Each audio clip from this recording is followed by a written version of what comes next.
कि कांग्रेस न होती तो क्या होता।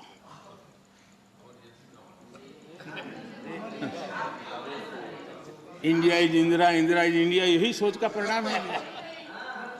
आदरणीय सभापति जी,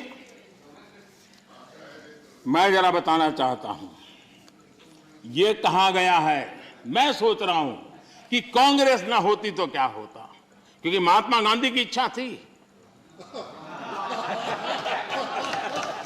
क्योंकि महात्मा गांधी को मालूम था कि इनके रहने से क्या क्या होने वाला है, और इन्होंने कहा था पहले से इसको खत्म करो, इसको बिखेर दो।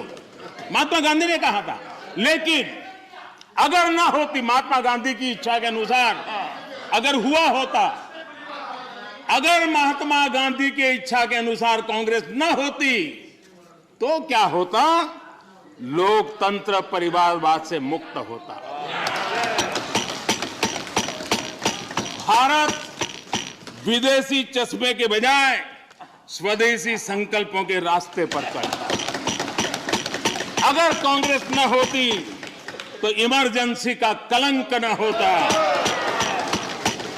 अगर कांग्रेस न होती तो दशकों तक करप्शन को संस्थागत बनाकर नहीं रखा जाता।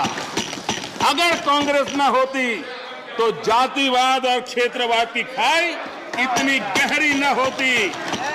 अगर कांग्रेस न होती तो सिखों का नरसंहार न होता।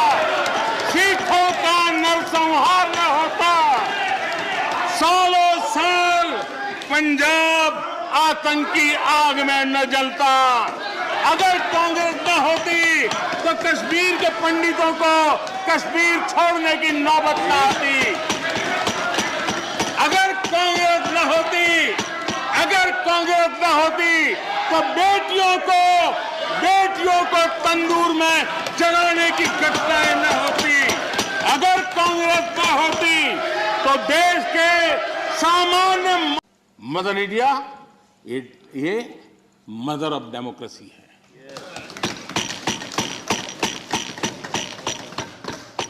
डेमोक्रेसी, डिबेट, ये भारत में सदियों से चल रहा है। और कांग्रेस की कठिनाई ये है, डायनेस्टी के आगे उन्होंने कुछ सोचा ही नहीं, ये उनकी परेशानी है। और पार्टी में जो डेमोक्रेसी की बात करते हैं ना, वो जरा समझे, भारत के लोकतंत्र को सबसे बड़ा खतरा परिवारवादी पार्टियों का है, ये मानना पड़ेगा।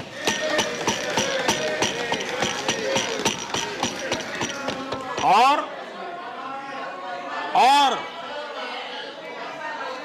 पार्टी में भी जब कोई परिवार सर्वोपरि होता है, तब सबसे पहली कैजुअलिटी, जब पार्टी में भी कोई एक परिवार सर्वोपरि हो जाता है तो सबसे पहली कैजुअलिटी टैलेंट की होती है।